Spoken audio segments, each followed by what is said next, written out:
Kwa ihinda rĩa ithaa rĩmwe aikari na hetũkĩri taũni-inĩ ya Taita Taveta matirarĩ na wĩkio tiga gweterera marũrũ ma aikari mahũahũe mũrũrũngano-inĩ wa gũkũmithia OCS wa kũu ũrĩa ũrauga makinyĩte mũmero na arahũthĩra nini yake gwĩtia mahaki hatarĩ kĩhoto. Tutaki kuwa na police station, mapolisi hawezi kufanya mambo ya aina hiyo kama hayaongozwi na mhalifu. Hatutaki OCS Chemolo aendelee kuwa Taveta Police Station.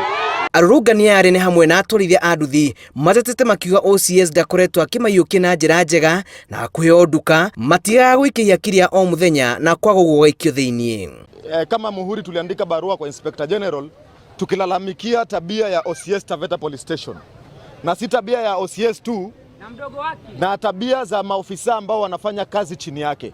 Na katika barua zetu tuliquote OB kadhaa za watu ambao wamedhulumiwa police station na station haijachukua hatua. Ateteri ya ihoto cia mũndũ Muhuri nĩ maingĩrire makaya ma aikari arĩa rĩu marahinyĩrĩria mũnene wa borithi Hilary Mutyambai gwĩkinya taũni-inĩ ĩno na kũmethera kĩhonia.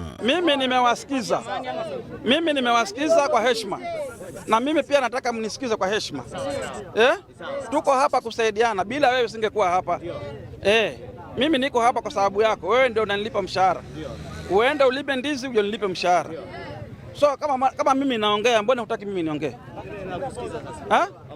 Kwa nini hutaki mimi niongee? So nimesema kama kuna tatizo kama hilo, njia tuko nazo, mikakati imewekwa. Njoni mtuambie kiunaga ubaga ya kwamba mimi leo nimepokonywa shilingi 50 na mtu fulani. Then kama kutakuwa hakuna hatua ambayo itakayochukuliwa ni laumu mimi.